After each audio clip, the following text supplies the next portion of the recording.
You ready to let the dogs out? What? Do what? From the All Indiana Podcast Network. Join Pet Pals TV's Patty Spitler as we celebrate our furry friends. Cats, dogs, and all the critters in your family. Celebrate the bond between pets and people and meet Hoosier heroes saving four-legged lives. I love it. Good. I'm glad. It's the Positively Patty podcast. I can't wait anymore. Me neither. Now, your host, here's Wish TV contributor Patty Spitler. On the Positively Patty podcast, coming up today, Dawn Benefiel, who is the executive director of Indy neighborhoodcats.org. She does amazing things to help outdoor cats trap, neuter, and return. And also, we're going to talk today about it's the time of the season where you might be getting some flowers as a gift. Beautiful flowers. Oops. Some of them you shouldn't get because they're not only beautiful, but they may be toxic to your pets, especially your kitty cats. Positively Patty podcast coming up. Your day moves fast. Your news should too. That's why there's a new and improved Wish TV app bringing you more local news, breaking alerts, live streaming, weather forecasts, radar, and Indiana sports all in one place. Customize your news feed to see the stories that matter most to you and get the information you need when you need it. Download the new and improved Wish TV app today on iOS or Android and take News 8 with you everywhere. And now on the Positively Patty podcast, Dawn Benefiel. And she's here, and she is the executive director of Indy Neighborhood Cats. Wonderful right. things that you do. Thank you. Thanks for having us, Patty. Oh, really. And as you probably know, my former Pharaoh Freddie, who now loves to come inside, he get in my bed too. He loves his food, but they trapped and neutered him, and he likes to go outside once in a while, but he wants to come in after a couple hours. So He knows where it's cushy. He knew where to stop. So thank you again for that. You're welcome. What we want to talk about today, we've got Valentine's Day coming up. What else? Something? Easter. Oh, Easter. Springtime flowers. Okay, so flowers that you can get and they're not harmful to your pets, especially cats, and those that you shouldn't. So tell us. Sure. Well, you wouldn't think about. Everybody knows that any type of lily is extremely toxic to dogs and especially cats. Oh boy. The pollen they generate can cause kidney failure within hours of exposure. Hours. Oh. Yep. But you wouldn't think of things like carnations and tulips. Tulips? Tulips are also Wow. toxic to animals. See, and that's the other thing. When you bring something in like that, the animal's like, "Oh, I want to investigate it. Yep. I want to chew it and see." So Well, and when you have cats, you don't think of them since they're obligate carnivores and they live off of meat and protein, but they love to smell new things. They love to get up in those flowers. And so, again, you wouldn't think of carnations wow. as something that could harm them.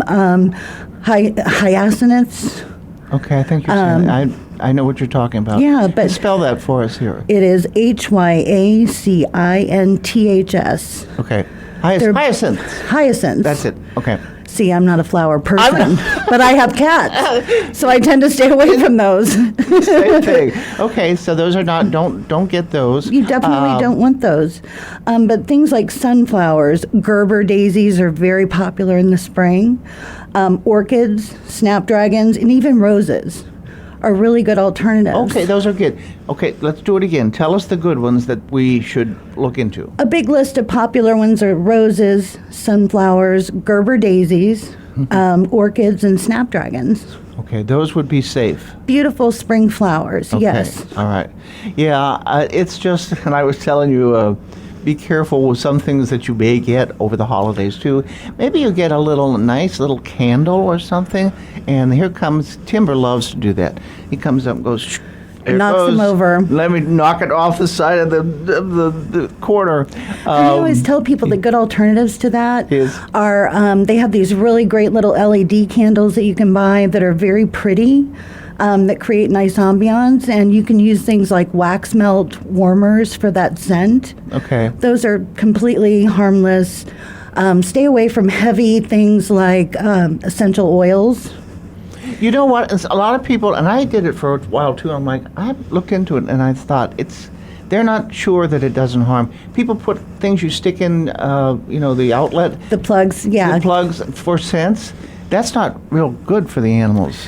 Anything like that can be very sensitive to animals. Yeah, So you're I better off just to clean your house. clean your house and clean Make the sure kitty it litter. smells nice. Yeah. Those are always the safest things. But if you can take anything like a plant, even if you think that putting it up on your refrigerator would be safe, Oh. they're very creative. I was going to say, And agile, they so- can get up there, yeah. But what you can do, even though we deal with outdoor cats primarily, we don't see the same kind of harm. So if you have a nice patio, you can put your lovely flowers out on the patio. You can put like a nice little fencing or something like that up around it so that you can still see the beauty of the flowers, Okay. and it'll keep your pet safe. Okay. Let's talk to about now, since we got you here, Indy Neighborhood Cats, Dawn Benefiel again. Let's say that someone wants to get a hold of you. How did they do that? IndyNeighborhoodCats.org. IndyNeighborhoodCats.org. We have a request assistance. Yes. They can even fill out the form, even if it's just a question. Okay. We have an intake staff of volunteers So that how work are, that. how are things going?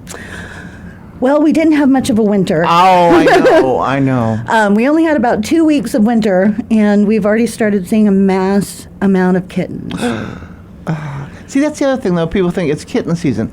Kitten season's all year long. Pretty much. I had a cat years and years ago, Miss Kitty, and I thought I fed her outside, and then all of a sudden she brought me three little ones in the middle of winter. So I trapped Yeah. them, got them adopted, got her fixed, and she never went outside again. She's like, I'm staying in. But cats can have kittens, and they don't care. Brother, sister, father, They don't know familial connections. It's all instinct, and people tend to put community cat programs on hiatus during the winter. Yeah. But we had the warmest January on record for over 100 years. Oh, yeah. And cats just don't see that break. Yeah. So we had ARPO, which is the Alliance for Responsible Pet Ownership. They just helped us with a lovely woman who had 3 different litters of cats with kittens inside her home. Oh. She didn't want them born in the cold. Oh. And then a very heavily pregnant female that they came and helped us rescue. So we work with a lot of different organizations to make sure we're making the right decision for the cats in their situation. Let's get a good plug in here, too, for someone who works with you, Rob Day. Rob is wonderful. He is just amazing. You say, can I have a trap? Can you help me? Boom. He'll do anything he can to help. And He does. Yeah. He's on a little bit of a hiatus this year. Oh, he is? Uh-huh. Well, he still does a lot of work. Yes, he does. Yeah. And his capturing the visual storytelling of what we do has really increased the bond that people feel with these cats outside. Yeah. Street cats get this rap for being bad or, a nuisance, and getting them fixed and vaccinated reduces all of those nuisance behaviors by about 99%. I will say I have some inside-outside cats, including Freddie, who wants to go out once in a while. And boy, that sure cut down on my chipmunks. And chipmunks, as cute as they are very destructive. They get in and they chew. One of them chewed one time the wire of my garage door, and I couldn't put the garage up and down because it chewed. So just keep them away, because the other thing that cats do, can I say this? I think I will. A little cat pee, if you put it in your grass, moles. Oh, They're yeah, like, no, they moles will don't go like away, and that any because type I of- have animals that go outside. I don't want to spray, toxic things. Right. So just a little kitty pee. Well, and just having them around. I mean, if cats are well fed, so we hear a lot from bird groups about outdoor cats and predation. And outdoor cats, when they're well managed and fed, they have no desire to go hunt. No. They'll play and chase, but if they're fed, they're not doing that for food. Yeah. So the best thing that we can do is to try to help get our community involved, people that can do what they can, and we can help guide them to a lot of different resources. We use a lot of clinics, and we rely on the public to use those resources as they can, and we're here to try to help them along the way. You do wonderful things. Dawn Benefiel, IndyNeighborhoodCats.org.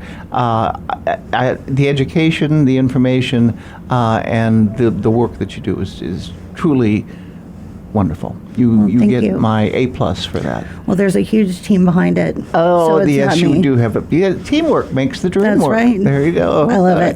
Dawn Benefiel, IndyNeighborhoodCats.org, or you can contact me, and I will put you in touch with Dawn. But good news, good things. Thank Excellent. you, and meow. Meow. Positive Patty Podcast. We'll be back with more next time. Discover more pet-friendly stories at petpalstv.com and stay with Wish TV online at wishtv.com and when you follow Wish TV on Facebook. Be sure to like and subscribe to this podcast and discover more great podcasts from the All Indiana Podcast Network now at allindianapodcastnetwork.com.